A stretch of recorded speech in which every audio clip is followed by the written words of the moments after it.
Boa noite, irmãos. Que a graça do nosso Senhor Jesus Cristo, o amor do Pai e a comunhão do Espírito Santo esteja presente em cada coração nesta noite. Amém? De uma forma toda especial, que Deus continue abençoando a vida dos internautas e que aqueles que estão a nos ouvir, a nos assistir, que o mesmo Espírito Santo de Deus possa estar fortalecendo o coração de cada um de vocês. Queridos, antes de mais nada, oremos ao nosso Deus. Senhor Deus, eterno Pai que está nos céus, obrigado, ó Pai, porque de uma forma toda especial o Senhor está no comando de nossas vidas, nos orientando, nos dando força dos mais altos céus para continuarmos firmes nos teus caminhos. Continue, ó Pai, de uma forma toda especial, abrindo as nossas mentes e os nossos corações para que possamos aceitar a Tua palavra e assim colocá-la em prática. Desta forma, eu te peço, ó Pai, que desça o poder do Divino Espírito Santo em minha vida para que eu possa falar inspirado pelo mesmo e que a mensagem possa, de uma forma toda especial, encontrar guarida em nossos corações. Perdoa os nossos pecados, as nossas falhas, a que nós pedimos em nome de Jesus. Amém, Senhor. Abramos as nossas Bíblias no livro de Gênesis, no capítulo 6. Gênesis, capítulo 6.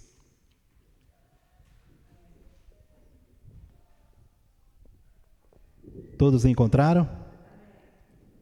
Queridos, esse texto aqui, ele fala da corrupção do gênero humano. Houve uma época em que houve um rápido crescimento da população. Os filhos de Deus se uniram com as filhas dos homens da terra ou dos homens do mundo e o povo de Deus acabou se desviando. Mas nós precisamos entender esse texto em algumas partes. Primeiro, esse texto aqui mostra que o homem já havia caído em pecado. O homem já estava em uma situação deplorável, porque tudo o que ele pensava e queria era sempre mal. Deus olhou de lá de cima e disse que o espírito dele não permaneceria para sempre no homem, porque o homem não era todo espírito e sim carne. E tudo que se passava na mente do homem, todos os desejos do seu coração, era voltado para fazer o mal. E Deus ficou triste não em ter criado o homem, mas ficou triste pela situação que o homem estava, pelo caminho que o homem havia escolhido, que era o caminho da corrupção e da depravação. E com isso Deus entristeceu-se. Mas nós precisamos entender também que apesar daquela época, do povo do dilúvio, havia um homem que andava em direção contrária, não aos princípios de Deus, mas aos princípios da corrupção daquela época que nós sabemos que não era de agrado aos olhos de Deus. E este homem chamava-se Noé. Este homem andava na contramão do mundo daquela época, um mundo totalmente deteriorado e corrompido pela depravação e pelo pecado. Mas este homem, ele era um homem reto aos olhos de Deus, um homem íntegro aos olhos de Deus. E por ele ser um homem íntegro e reto aos olhos de Deus, ele possuía o quê? Tinha um relacionamento, um grande relacionamento com Deus. E isso fez com que aos olhos de Deus, Deus o visse que ele era um homem diferenciado do povo daquela época. Porque tudo o que ele pensava e queria era para agradar a pessoa de Deus. E assim, embora estejamos em um mundo corrompido pelo pecado, nós precisamos também estarmos em direção contrária à corrupção deste mundo, assim como Noé estava. E por Noé estar em situação oposta às práticas do mundo daquela época, ele também foi usado como instrumento de Deus para propagar a mensagem de salvação, e esta mensagem o próprio Noé foi usado durante 120 anos para pregar para o povo daquela época. Mas, queridos, aqui diz, no capítulo 6, versículo 10 diz: a violência dominava a terra, aos olhos de Deus a terra estava completamente corrompida. Ao ver essa corrupção e como toda a raça humana tinha se deixado arrasar para a depravação e o vício, Deus disse a Noé: decidi acabar com todos os seres humanos, porque a terra está cheia de crime e de perversão por causa deles. Eu os destruirei juntamente com a terra. faça uma embarcação com madeira de cipreste, com vários compartimentos no seu interior, e revista de piche por dentro e por fora. Versículo 16. Faça-lhe um teto com uma abertura de 0,5 metro entre o teto e o corpo da arca. No interior haverá 3 andares e uma porta lateral. Diante da construção dessa arca, o que simbolizava essa arca? Essa arca, irmãos, nada mais, nada menos, simbolizava a misericórdia de Deus com o povo daquela época. Cada martelo que era batido ali, cada prego que era colocado, demonstrava a paciência de Deus para com o povo do dilúvio. O povo que, muitas vezes, muitos deles ajudaram até Noé a construir a arca, mas jamais acreditaram que ali cairia um dilúvio. Existia ali pessoas que eram cristãos, só de nome, porque muitos estavam ali ajudando Noé a construir a arca e até ouviram Noé pregar a mensagem de salvação. Entretanto, queridos, quando veio o dilúvio, nem todos estavam preparados. Só estava preparado Noé com sua família de 8 pessoas. Queridos, o que isso nos ensina? Primeiro, nós temos que entender que Deus não envia castigo, não avisa, Deus simplesmente não lança castigo sobre o ser humano. Ele dá uma advertência. Antes, sobre os sinais, sobre seus flagelos, Deus, antes de mais nada, ele automaticamente avisa antes daquele castigo. Ou seja, o Deus que nos ama, ele ama, mas também disciplina. Mas antes dele amar, ele lança essa disciplina para que o povo procure viver uma vida correta diante dos olhos de Deus. E aqui o livro de Amós, no capítulo 3, versículo 7, ele nos mostra algo muito importante. Amós, capítulo 3, versículo 7, que diz: mas como sempre, antes do castigo, eu, o Senhor, o soberano, revelo os meus planos por meio dos meus servos, os profetas. Antes de Deus lançar o castigo, ele antes avisa. E ele avisou para o povo daquela época que haveria um dilúvio. Ou seja, que mudasse de vida, que procurasse voltar para os caminhos do Senhor. E ali, quem ele usou? Usou o próprio Noé para pregar durante 120 anos para o povo daquela época. Entretanto, como a Bíblia diz, que nem todos se salvaram, nem todos ouviram a voz de Deus. Mas, queridos, também nos mostra a situação. Em Neemias, capítulo 9, versículo 30, nos mostra também a prova viva de que Deus avisa e alerta para o povo. Ele diz: o Senhor foi paciente com eles durante muitos anos. Pelo seu Espírito e por meio de profetas, o Senhor os avisou a respeito dos pecados que cometiam, mas eles ainda não quiseram atender. Por isso, mais uma vez, o Senhor deixou que as nações vizinhas conquistassem o seu povo.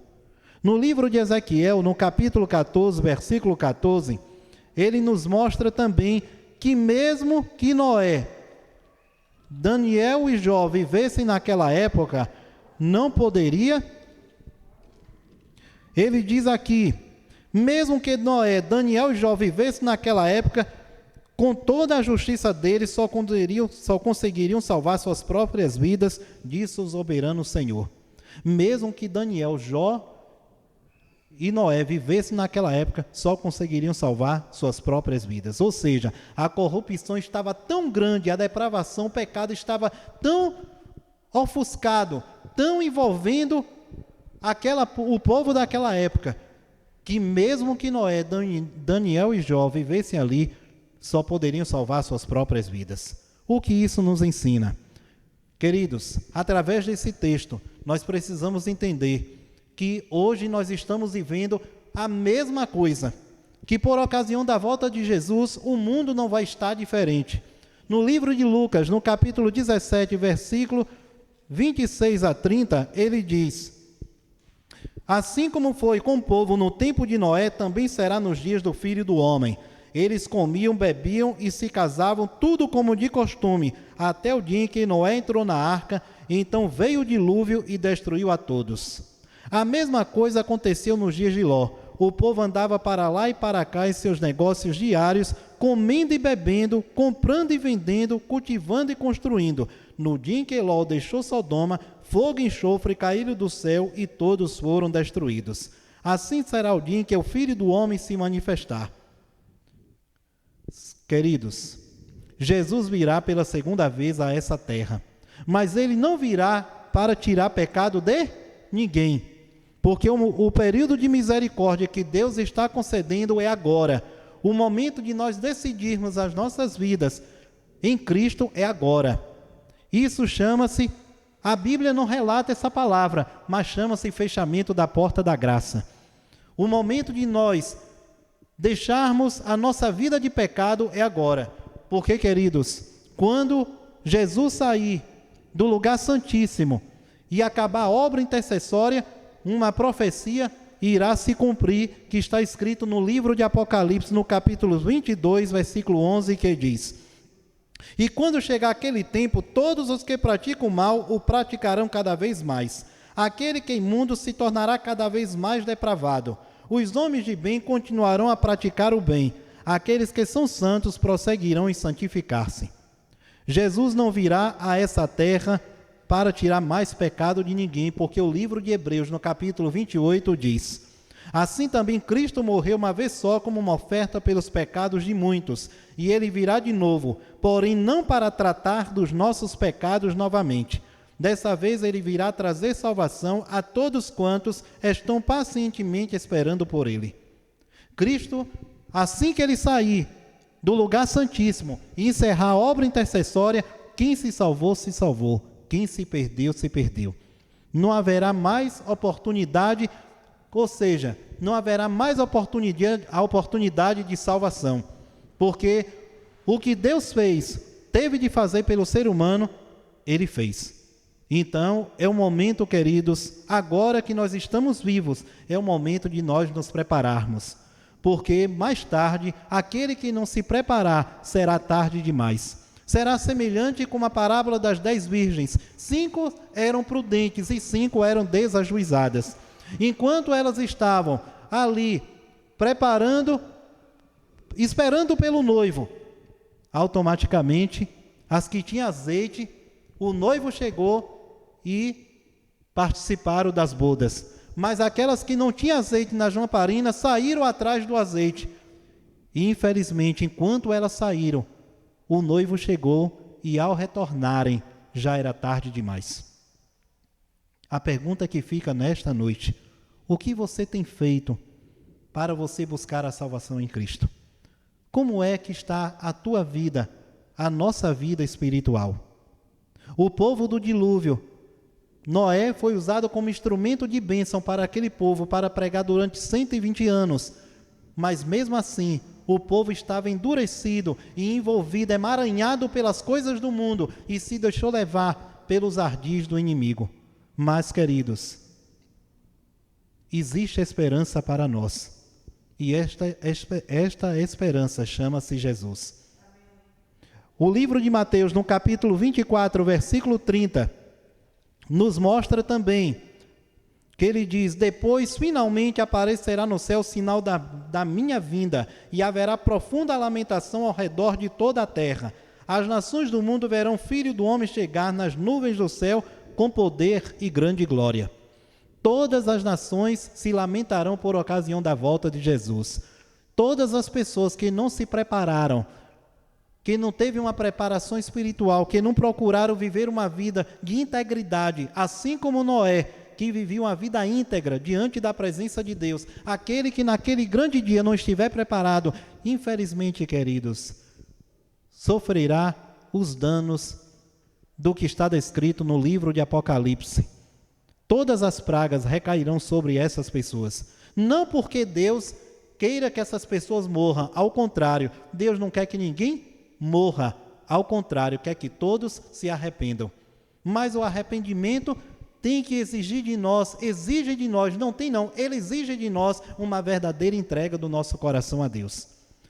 E ele diz aqui também no livro de 2 Pedro, no capítulo 3, 2 Pedro, capítulo 3, versículo 8 em diante, Mas não se esqueçam disto, queridos amigos. Para o Senhor, um dia é como 1000 anos, e 1000 anos são como um dia. Ele não está sendo vagaroso com a sua volta prometida, embora por vezes pareça assim. Mas ele está esperando com paciência, porque não quer que ninguém pereça, e está dando mais tempo para os pecadores se arrependerem. Versículo 10. O dia do Senhor virá com toda a certeza, tão inesperadamente como ladrão. E então os céus desaparecerão com terrível estrondo, e os corpos celestes serão consumidos pelo fogo, e a terra e tudo quanto está nela serão queimados. O livro de Romanos também nos dá uma grande advertência no capítulo 13, versículo 11 a 14. Outra razão para uma vida correta é esta: você já sabe como já é tarde. O tempo está se escoando. Despertem do sono, pois a vinda do Senhor está mais próxima agora do que quando cremos no princípio. A noite está quase terminando e o dia logo vem. Portanto, deixemos as más obras das trevas e revistamo-nos da armadura da luz, como devem fazer os que vivem na luz do dia. Sejamos modestos e verdadeiros em tudo o que fizermos, como quem age à luz do dia, a fim de que todos possam aprovar a nossa conduta. Não gaste o tempo em festanças desenfreadas, nem em bebedeiras ou na imoralidade sexual e depravação, não em brigas ou ciumeiras, mas revistam-se do Senhor Jesus Cristo e não façam planos para deleitar-se nos desejos da natureza humana. Queridos, a vinda do Senhor está próxima. Jesus está nos alertando a todo instante e toda hora através dos sinais. Também o livro de Lucas, no capítulo 21, versículo 11, ele nos mostra algo muito importante. Ele diz: e haverá grandes terremotos, fomes e epidemias de doenças em vários lugares da terra, e coisas terríveis com grandes sinais acontecendo nos céus. Lucas capítulo 21, versículo 11. Tudo isso é uma demonstração, é o prenúncio do que está por vir. Várias doenças, epidemias têm surgido pelo esse mundo afora. Nós estamos presenciando ultimamente o coronavírus, que tem ceifado a vida de milhares e milhares de pessoas. Queridos, só há uma esperança, e essa esperança é Jesus. E Jesus, através da sua palavra, para quem tem esperança e para quem sabe que Jesus é esperança, ele nos diz aqui através do livro no Evangelho de João, que diz, capítulo 14, versículo 1 a 3, que o coração de vocês não fique aflito, creiam em Deus, creiam também em mim. Existem muitas moradas na casa do meu Pai, se não fosse assim, eu lhes diria, vou preparar moradas para vocês. E quando tudo estiver pronto, então virei buscar todos para que possam sempre estar onde eu estiver. Queridos, a esperança desse mundo é transitória, é passageira, não lhe traz nenhuma chance de salvação. Mas a esperança que Jesus nos oferece é uma esperança verdadeira e pura. Então nós precisamos não olhar e nem buscar a coroa corruptível, nós precisamos buscar a coroa incorruptível. E essa coroa só Jesus poderá nos dar. Que nesta noite sejamos verdadeiramente atletas de Cristo, se ainda não somos, para que o Espírito Santo de Deus possa fortalecer a nossa fé, para que o mesmo possa nos revestir da armadura de Deus, para que possamos não só resistir a todas as ciladas do demônio, como também nos prepararmos para a iminente volta do nosso Senhor Jesus. Neste exato momento eu convido o irmão Emanuel para louvar o nome do Senhor.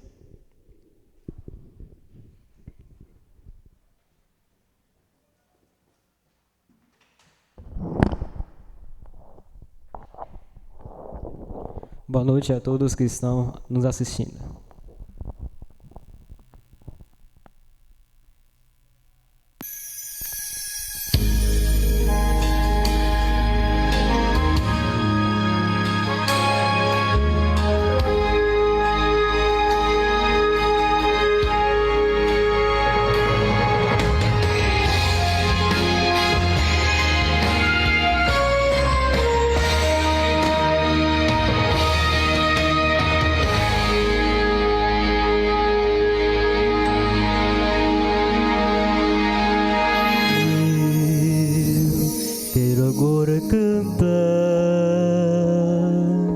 um hino de louvor, um hino que fale do dia final, quando a natureza em terrível comoção anunciar que é chegado o dia do Senhor. Quero lhe dizer que o caminho aberto está e já posso ouvir os passos de um Deus que se aproxima. Ouço os passos de um Deus que se aproxima. Ouço os passos do meu Rei Salvador. Posso ouvir o som de trombetas, posso ouvir o som de louvor. É Cristo voltando nas nuvens do céu para levar-nos para o lar.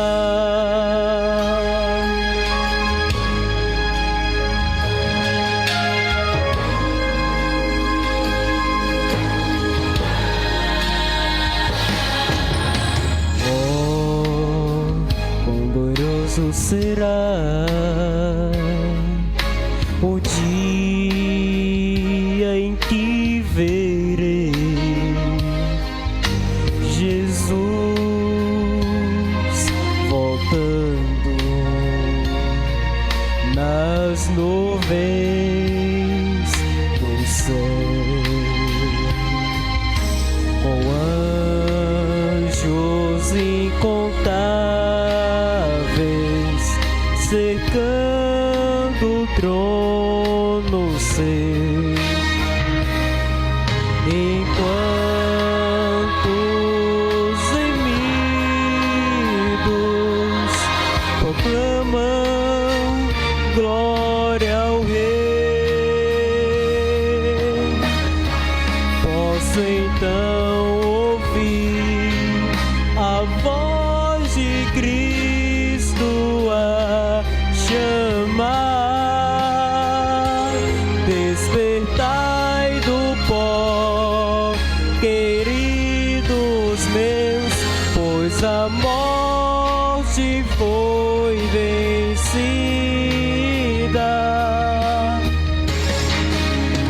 Ouço os passos de um Deus que se aproxima.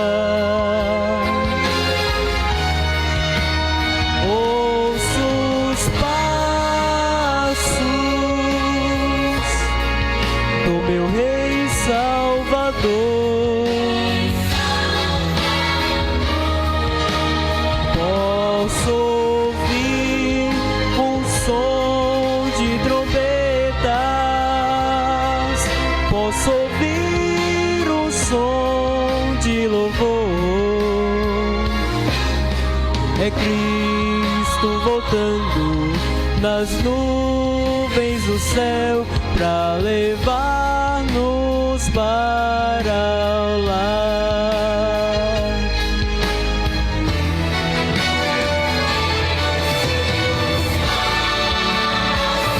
Ouço os passos, é meu Deus, que se aproxima.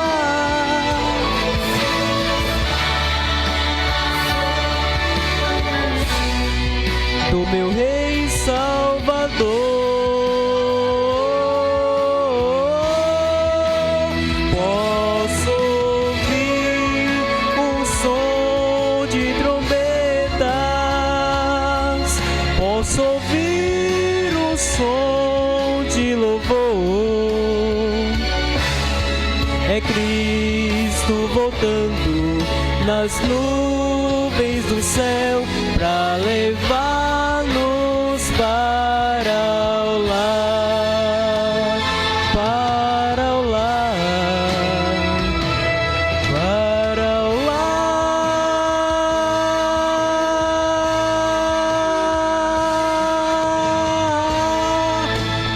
Amém.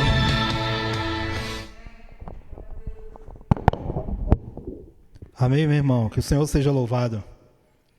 Livro de Isaías, no capítulo 25, versículo 9. Por ocasião da volta de Jesus, haverá duas classes de pessoas neste mundo.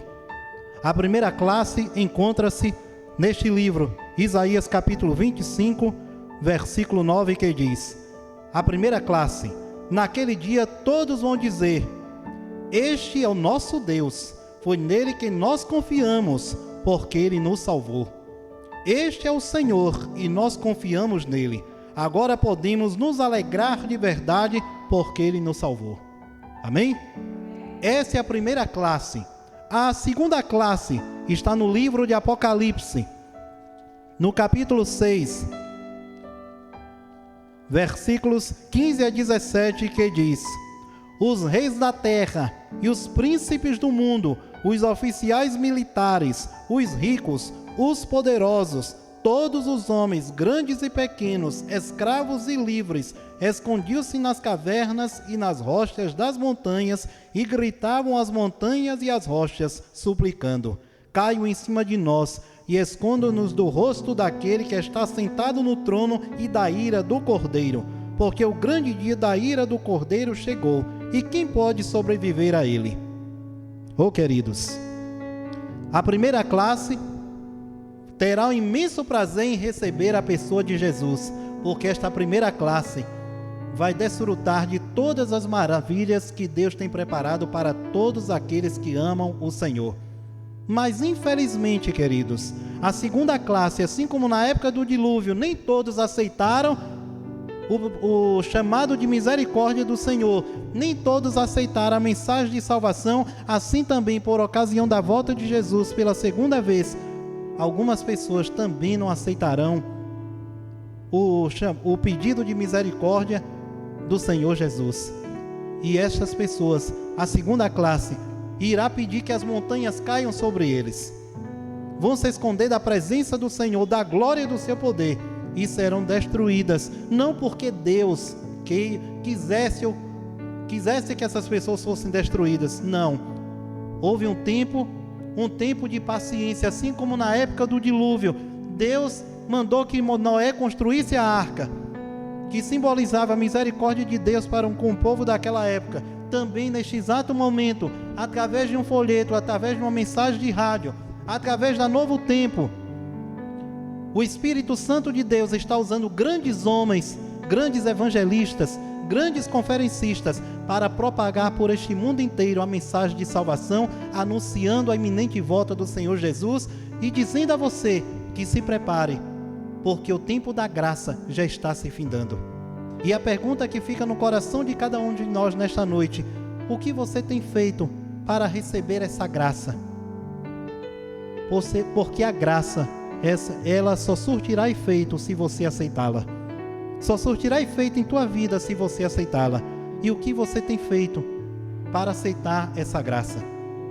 Aqui existem duas classes de pessoas: uma que vai aceitar a salvação e outra que não vai aceitar. De que lado você está? Nós não queremos saber, mas o Espírito Santo de Deus apenas lhe diz uma coisa: escolha a vida para que viva.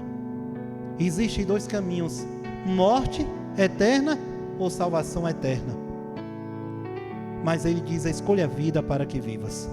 Que o Espírito Santo de Deus, nesta noite, possa mostrar para você, meu irmão e minha irmã, tenha mostrado a você, através deste versículo, destas passagens, a necessidade e a importância de você se preparar para a volta de Jesus.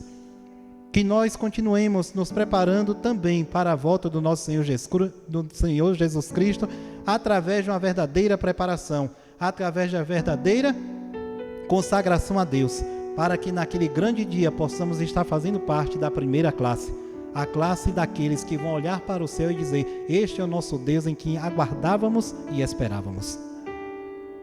Amém? Oremos ao Senhor. Senhor Deus, eterno Pai que está nos céus, mais uma vez estamos aqui na Tua presença e sabemos que o tempo da graça está se findando. Sabemos que pouco tempo resta para o Teu povo se preparar. Mas, ó Pai, tenha misericórdia daqueles que ainda não se prepararam. Tenha misericórdia, ó Pai, daqueles que ainda estão sofrendo a chamada mornidão espiritual, mas que o Senhor reavive essas pessoas através do estudo e conhecimento da Tua Palavra, através do poder do Divino Espírito Santo, através de uma mensagem de rádio, através de um folheto, através das mensagens que são todo o tempo noticiadas e apresentadas através da rádio, da TV Novo Tempo. Que o Senhor possa preparar estas pessoas para que elas possam ter um verdadeiro encontro contigo e que naquele grande dia possa estar preparada para a Tua iminente volta. Prepara-nos, ó Pai, com o Teu poder. Perdoa as nossas falhas, nossos pecados, é o que nós pedimos em nome de Jesus. Amém, Senhor.